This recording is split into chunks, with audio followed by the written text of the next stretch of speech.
Hello everybody, welcome to another daily dose of gaming news and all that good stuff. And as always, I also publish on Rumble, on the blogger thing, and Patreon for extra support and any kind of updates. Usually I go about on the Twitter X. So the weekend has passed. Saturday I did manage to get around and do some streaming tests, but it was like a private one, so I can see if everything can hold up at this moment in time. And yesterday I managed to stream about around, I don't know, 3 hours or so. And again, my streaming schedule, I cannot commit to any fixed schedule. But I try my best when I go about streaming to share it on Twitter.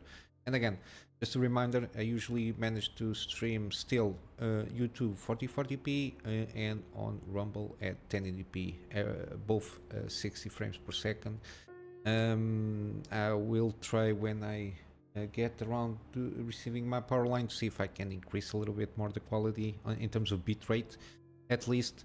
Certainly the streaming through Wi-Fi is not it's not advisable, but yeah, I did manage yesterday to do so. And regarding more channel stuff, what we got here, we will get Jedi Fallen another episode today, and tomorrow we'll get Mutant Year Zero episode, and then we got the day off regarding gaming series. I'm sticking around at this moment in time with two active gameplay series. Yeah, we got a lot of stuff to do on Elden Ring. And yeah, the VOD should be coming around, I don't know, tomorrow or something like that. We'll see how it goes. Depends on how long does YouTube take to process these huge chunks of videos. Yeah, I think regarding channel, it's everything that I got. News, not much happening. Of course, it's Monday. Nothing happens on Monday. But we got here something interesting just regarding like industry. This is more directly to AI, but it might give us a sense on how the companies themselves, because it's both AMD and NVIDIA, they do a lot of stuff that it's consumer directed. I don't know how it can trickle down. Usually, not even from NVIDIA in terms of trickling down the thing, because this is more specific to AI. The products, how they can trickle down to a consumer, especially with the 4090s and everything. And I don't know with the next generation how they are planning to do the 5090s and all that jazz there. But yeah, it at least gives a sense of, to a certain degree, because they do the main slice of their profits through this kind of business here. At this moment in time, it's going to be AI. And gives us a kind of an overview how healthy the company is to a certain point. And it seems that AMD is basically catching up, or at least that's the projection, with their MI300X, mainly because they did a survey. I think 82 engineers and AI professionals. It stated that around half of them are actively considering using the AMD Instinct, and the top three reasons is availability, which is a big one. NVIDIA has a lot of backlog stuff. They continue to accept all the orders and all the money and everything, but then if you speak badly about NVIDIA, you just get cut off, or you get even more delayed on the delivery. It's a lot of shenanigans, and it's not going to stick around for too long, because people, when you start screwing around with your own customers, in the long run, things will, if you are the only company, when you have the monopoly. But we still have in this a very good company, which is AMD. We even with the fraction of in terms of evaluation and R&D stuff, budgets and all that stuff, they managed to be very competitive still regarding NVIDIA. But yeah, and then we got cost and performance in that order. So they are cheaper, relatively cheaper in terms of performance for the price. Of course, it compensates to a certain point. To a certain degree, you can add a little, you can buy a little bit more and get around and at least equate, at least theoretically, with the processing power of NVIDIA. Um, yeah, and I read like at least an headline. I didn't read the article, but basically saying that Jensen just saying that the competition, even if they give them the things for free, this AI processing powers, it will not be comparable to the awesomeness of NVIDIA Grasshopper stuff. A lot of this guy is getting out of control a little bit here. A lot of ego there and a lot of marketing ploys. But when you reach a certain a certain degree, it's downhill from there. But yeah, it seems that even in terms of specs, this new MI300X, the Instinct AI GPU, seems to have, in terms of comparatively with Grasshopper's H100, because they are still struggling to deliver the orders for this chip. They already are planning for the H200, if not mistaken. Yeah, it got a little bit more higher memory, more memory bandwidth, like this teraflop stuff there, and faster, whatever this is. Again, I'm not an AI guy, but I try to keep it up to see how the things are going. And yeah, got a final thing on the article here. We recently reported AMD flagship is been causing headaches for market competitors, which is good. It's always good to have competition and bringing some headaches to the competitors.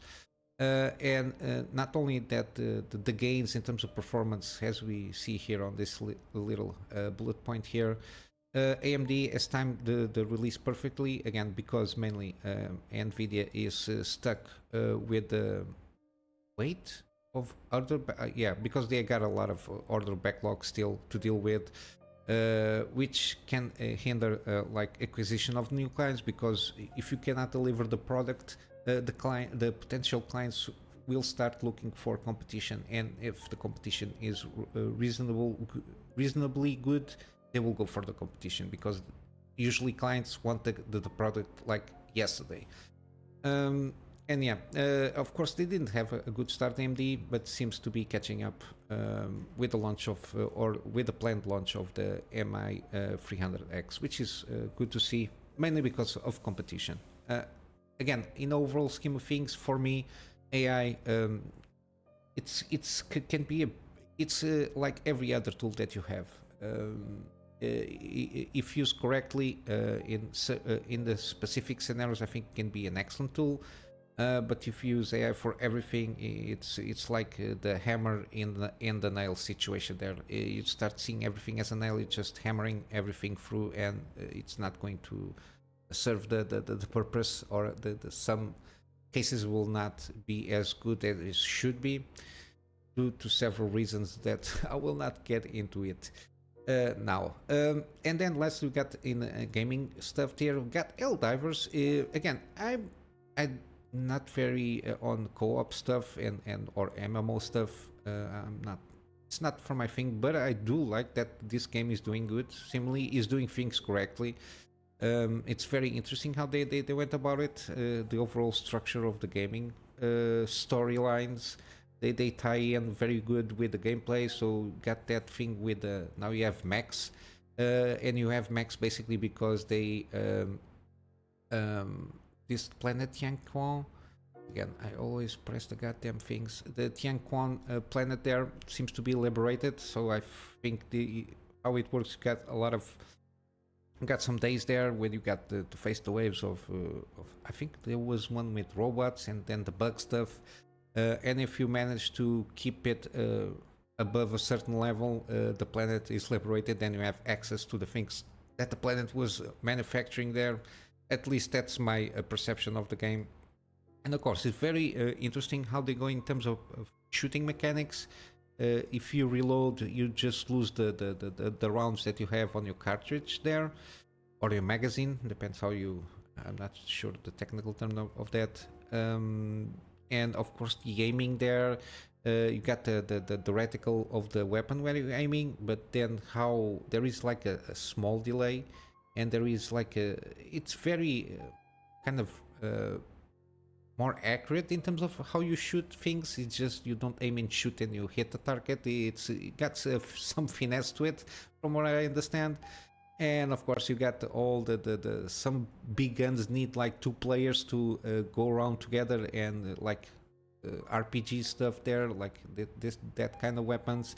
You need a player to hold the RPG. You got the other guy that needs to reload that for you, so you can fire. There is a lot of cooperation there. It's very interesting how they're going about it, but still, I don't think I will ever jump into this one, even though I'm very pleased to see that they are doing pretty good, because seemingly this is a pretty good game to play with your friends. And again, the new series is more about the units sold. Some people speculate more than 5 millions, even though supposedly I think the last official number that we had is like around 3 millions. But yeah, it sold pretty well, and they got with the patch stuff, the patches they've been launching, and in the improvements, it seemed to improve a lot the experience of the players there. I remember at the beginning they got the server issues, that they were overloaded with players, which is a good problem to have to a certain degree. They were not expecting that people will just dive into the game and get more players to get around and play that game. It's what happens when you design a game around with a good story. This game is very in line in terms of political satire to a certain degree, like Starship Troopers. It has a very that environment there, which is kind of it's a very interesting way of doing things, and how they integrated the gameplay and the systems around that. It's very, very good, at least from everybody that I've been seeing playing here. The usual people that I follow on YouTube, they seem to have a blast there, which is always good. And yeah, this is what I got for you in terms of news. Not much happening, but I got some gaming deals. On Steam, we got Ni no Kuni, Rifle White Witch, the remastered version. So this is the first game, and it's 85% off. I think it's a good deal here. We got Resident Evil franchise. It's still on a deal. Again, I'm not sure. I cannot figure out, or I'm too dumb, but I cannot figure out when this publisher sale will finish. But yeah, I will leave the Resident Evil games that are on a deal here. It's around 85% in terms of average, in terms of the deals there. But I will leave the pages for the games there. We got also Lords of the Fallen, 40% off. It's the usual stuff here in terms of the deals. This is the deluxe upgrade. Okay, we got both of them there. We got also Planet of Lana. Seems a very 2D, not Metroidvania, but puzzler there. I don't think it has dialogue. I think it's all about telling the story through the gameplay and through visual art style, and it seems pretty good, this game. We got the Dredge. Not the Dredge, we got Dredge here, Lovecraftian kind of atmosphere there. We got the fishing boat mechanic there, and all these little stories around the isles there. I think it's a very good game from what I've been seeing here. Again, 30% off. Then I got repeated the Planet of Lana. Skip that. On GOG we got hellblade, Senua's Sacrifice, 85% off on GOG. Again, no DRMs here, and I got some games here, especially I think I got The Witcher 3 and a couple of more there that I bought. Yeah, if usually with the mod stuff, even with mod stuff, usually there's alternatives to go about if you buy the game on GOG. Even though with Steam versions is easier to mod, but here you don't have like the DRM, and usually every single player game, if it is cheaper here in a promo, I will buy it here. I don't have any issues. It's my second store to go when I buy games, so it's when you get a good deal here, I always recommend using GOG. We got also Spiritfarer, the Farewell Edition. This is the standard edition because the game doesn't have like extra things there. And if you're not sure if the game is for you, you got the demo here. Again, for this price, I think it's a very excellent game. And lastly, we got Wartales, 25% off. Again, this seems to be a pretty good game. in line. It's very similar to Jagged Alliance, how it handles in terms of the systems there. And basically it's like a medieval setting, got a band of mercenaries to go around and do things. And then you got the squad management and the camping mechanics there. I think it's a pretty decent game here, at least from the reviews. And yeah, basically this is what I got for you today. I will leave it here with the plug on my Patreon for extra support. Extra support at this moment in time, my main concern is storage, but again, with time, if everything goes well, I might be doing some upgrades or even trying to get around and invest more time to do more specific things on the channel. But yeah, at this moment in time, it's more about storage, so I can have backups of the stuff that I do for my clients, and some extra storage for the videos for the channel there.